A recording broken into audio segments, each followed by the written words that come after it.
Great, welcome back. So in the last video, we covered how to create a Darwin universe using the /products get endpoint in the DarwinInfoAPI. And the purpose of using that endpoint was to create a local database, a universe of Darwins that we can maintain over time by providing the status, page, and per page parameters as per our requirements. But we weren't able to do any further filtration past the status parameter. So if a Darwin was active, pending, or deleted, that is all we could filter for. To filter for Darwins by criteria such as return, drawdown, or investment attributes such as performance, capacity, etc., we require the /products post endpoint. And via this endpoint, we're able to specify some criteria. We're able to specify periods over which we'd like that criteria to be searched. And we're also able to specify order parameters as to, for example, when the output is received, in what order and by what parameter should that be ordered in response. All of this will become a lot more intuitive if we take a look at this in code. So I've written a function for you called get filtered Darwins, and that implements this /products post query. As a result of covering filtration via the /products endpoint, we've had to modify our DWX API main class to accommodate post requests as well. So we initially fulfilled it, but not completed it because we weren't working with this. But now we've simply edited the code slightly to reflect the URL plus endpoint and for the query to be processed as a post request, sending the headers along that we provided, where we will specify all these return, drawdown, etc. parameters as per our query. And we'll go through some example queries that we could construct and how flexible the /products post endpoint really is in allowing you to construct all manner of queries as necessary. We should point out one thing here though. Bear in mind that there are two main use cases for this /products endpoint, not from an API development perspective, but from a logical perspective. So there are two reasons why you'd want to use this endpoint. At this point in time, you'd like a list of all Darwins that match a certain criteria. And that's usually something you will decide from your own experience or intuition, or something you've seen in terms of some demo investing you've done so far, or any other criteria you've seen in discussion over at the community forum, etc. So it allows you to take a pre-existing filter, a set of criteria, and go ahead and send that criteria off to the /products endpoint to get a list of Darwins back as the list of Darwins that satisfies that criteria at this point in time when you are making the query.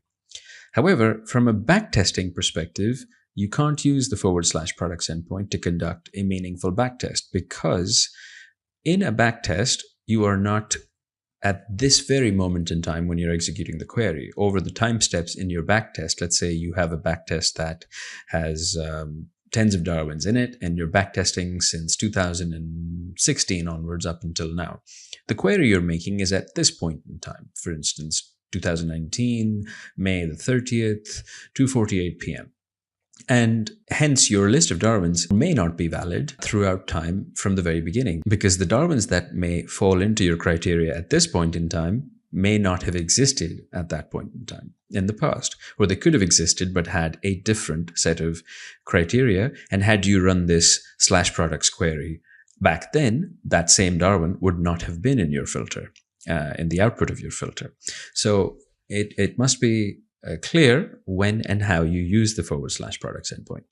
Now, if you've already conducted a backtesting exercise and you've arrived at a filter, and your filter is robust, and it, for instance, includes some metrics for drawdown, some for return, and for any other metrics that are available here to you, only then can you, from a trading perspective, execute the filter periodically as you require per your backtest or per your trading strategy to get this list of Darwins that fulfills the criteria you arrived at from your backtest, and then to execute accordingly. So I thought it was important to mention all of that prior to going into the specifics of how to use the endpoint, because there is very often the case that survivorship bias creeps into backtests as a result of developers incorporating today's information under the assumption that it was valid in the past as well. So we should be careful of survivorship bias, as that can completely skew backtest results, usually in a positive way, and that's even more dangerous than a bad backtest, because a very positive backtest is a lot more suspicious than a very bad backtest that you already know is bad and are very unlikely to continue with. But a very good backtest under false premises is equally dangerous, if not more dangerous. So with that out of the way, let's go into the implementation of the / products post endpoint. As you can see from the API console, you have all of these available metrics to use. You can specify the metric and its corresponding values by specifying the name of the metric, the period of the metric, and a minimum and maximum value for each metric. So each metric is range bound, and you provide a range to satisfy your criteria. So for instance, let's do some examples. We've come up with a couple of filters here. And these are not backtested filters. They're purely for demonstration purposes, completely made up on the spot right now to demonstrate how the endpoint works. And the first of these has these 4 values. Now, when constructing the filter, as I mentioned earlier, you need the name of the attribute, a minimum and maximum value for the attribute's values, and the period over which you'd like to make this assessment. So for instance, in the case of this example filter, we are looking for 2 things, 2 filter criteria. The first criteria says that I'd like my Darwin list to be of Darwins that have had a drawdown of no more than 10% over the last 6 months. So the minimum value specified here is -10. The maximum is 0, as drawdown can only be negative. And the period over which I'd like to see this is 6 months. So in plain English, we're saying, I want this filter to capture Darwins that have had no more than 10% in drawdown over the last 6 months. The second part of our filter is return. And this is an AND condition. The filters are all AND condition filters. So the first filter is drawdown. The second filter is return, where I'm specifying a minimum value of 5 and a maximum example value of 100 over the last 1 month. So the plain English version of this filter, composed of a list of lists here, is that I would like to retrieve a list of Darwins that have had no more than 10% drawdown over the last 6 months and have had between 5 and 100% return in the last 1 month. Completely randomly chosen values, and fairly extreme in the case of the return value, but again, this is just an example. So that specifies your filter, and you can add as many variations of all the metrics available to you for this endpoint as you wish. And this is particularly useful in backtesting as well. If you're trying to backtest different ideas, if you're trying to arrive at ideas through some more complex machine learning oriented methodologies, then you can feed all of these metrics as features to your algorithm during backtesting. And once you arrive at a good combination, you can then use that combination to create that filter for you to access this list of Darwins in real time, as and when you need them per your strategy. The second part was of ordering the output that is generated as a result of the specification of your filter. So once you specify the filter, that gives you a bucket of Darwins. And there is another parameter called order in the /products endpoint that allows you to specify in what order you'd like to receive this. And this can be useful for a variety of reasons. One of them being, for instance, your filter may come back to you with a large number of Darwins. And it may be impractical for various reasons to invest, for instance, or to include them in a backtest, or to include them in your trading strategy all at once. There may be capital constraints, there may be correlation-related issues, and other factors that you may need to consider. So by specifying the order, it allows you to rank the output in a certain way that allows you to then perhaps take a certain segment that satisfies the top end or bottom end of your ranking. And hence the order parameter can be particularly useful for those sorts of use cases. Here you can specify the metric by which you'd like to order the Darwins in your output, the period over which you'd like that metric to be ascertained. So in this case, for instance, for all Darwins that satisfy this set of filters, please return the output where the Darwins are sorted in descending order by their return over the last 12 months. In plain English, that's what this filter and order combination means. And that's pretty much it. So you've got the page and per page parameters in this endpoint, similar to what we experienced with our getDarwinUniverse function, where we had a page and per page parameter. And the key difference between the /products post endpoint and the /products get endpoint is that the get endpoint returns to us total pages that we can iterate through. Whereas the post endpoint, for a number of reasons that are beyond the scope of this video, does not return to us a total pages endpoint. So we have to improvise. And the way to improvise, of course, this code is example code. It's meant to give you an idea of how to go about the process. Feel free to modify it to suit your needs or to rewrite it in completely different ways.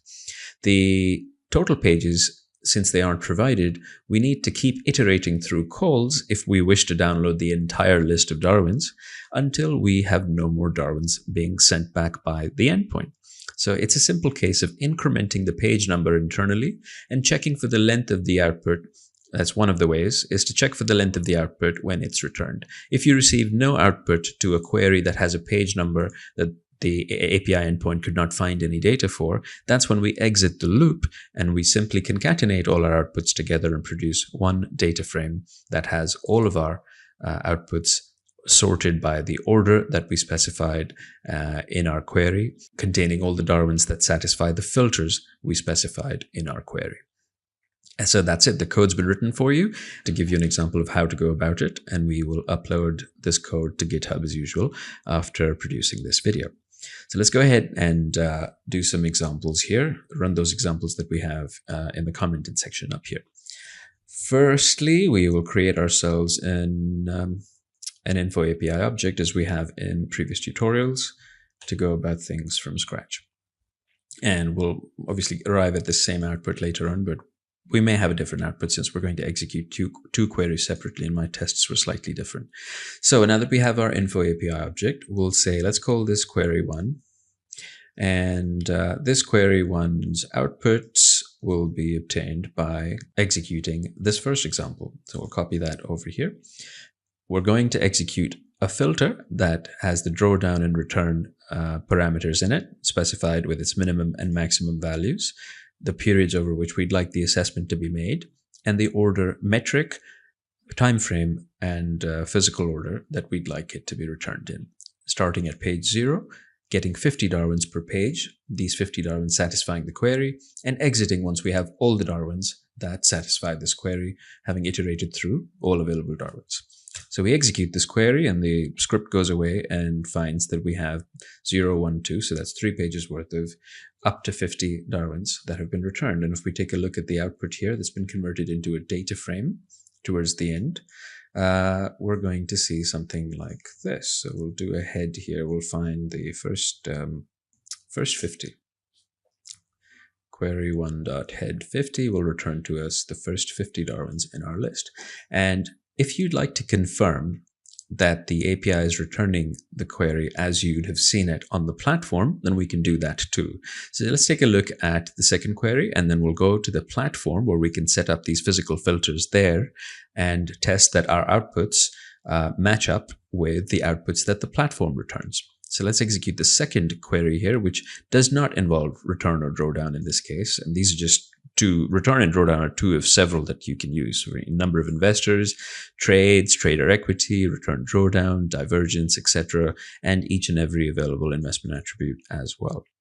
So the second query, we'll take a look at investment attribute and aggregate, which is the D-score. And we're going to go ahead and execute this one here and assign it to query 2.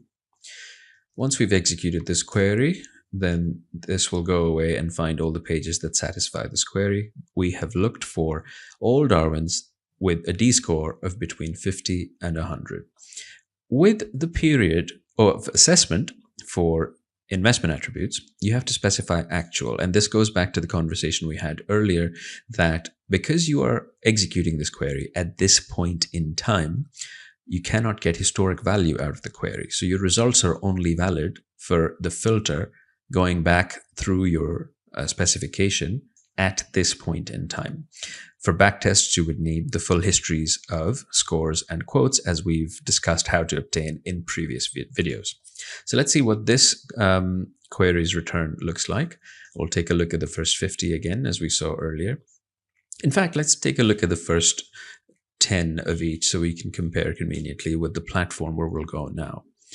And that's the first 10 of each query that we've just executed right here. Highlighting this, let's go over to the platform where we're going to create these filters for ourselves. So let's go to All Darwin's, and we're now in the All Darwin section that has no filter applied to it. And let's calculate ourselves this filter and execute it here. So the first filter, as we saw earlier, had return and drawdown only. So we're going to go click next and arrive at the criteria sections where no criteria has been specified yet. So let's go ahead and enter our return, which we specified in our code as return being between 5 and 100% over the last 1 month. This translates to clicking on the 1 month option, writing 5 here and 100 here. The default maximum is, the available maximum is 23 because no other Darwin has gone beyond 23 since this point in time back a month.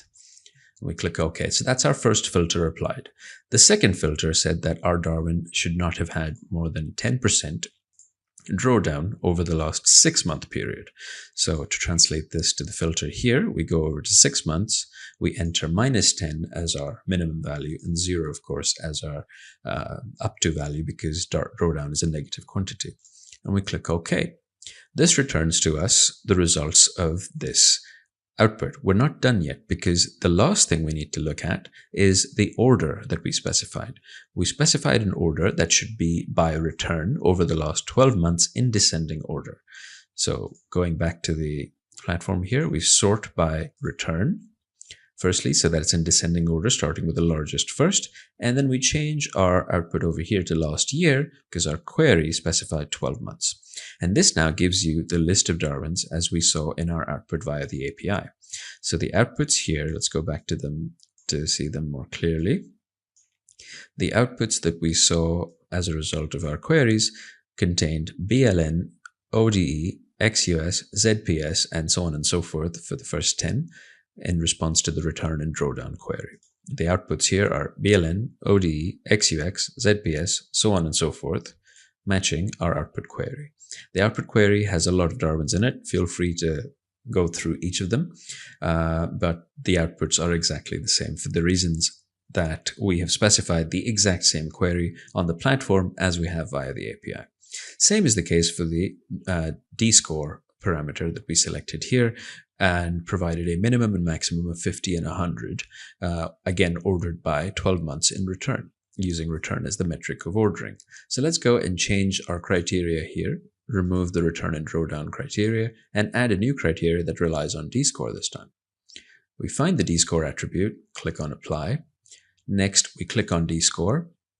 The metric we chose and the time frame we chose for it is the same, that the D-score, because it's an actual value, will only be the current value that we can specify on the platform. So from here, we simply add the minimum and maximum that we added to our API call and click OK. This will return to us the list. Now remember the ordering. We have ordered our output in both cases by return over the last 12 months in descending order. So first we check to make sure that everything is sorted by return, and then we select last year as our ordering mechanism. This returns to us BLN, CFR, FSK, HFD, so on and so forth. In our API output, we have, just open this up here, BLN, CFR, FSK, HFD, IKQ, so on and so forth, matching the outputs that we obtain on the platform. So via the API, you can construct filters algorithmically as a result of the /products post endpoint being available to you. Currently, the metrics available to you are return, drawdown, investors, trades, trader equity, return drawdown, divergence, days in DarwinX, the current investment in the Darwin, the VAR, the underlying VAR of the Darwin, the D-score of the Darwin, and of course, each investment attribute. Bearing in mind that these values return to you current states of Darwins that satisfy this filter. And for backtesting, this is not applicable because you would be introducing survivorship bias into your backtest were you to use Darwin lists captured at this point in time that satisfy the criteria by going back in time and making them satisfy that criteria in your backtest. So we should be mindful of that little technicality.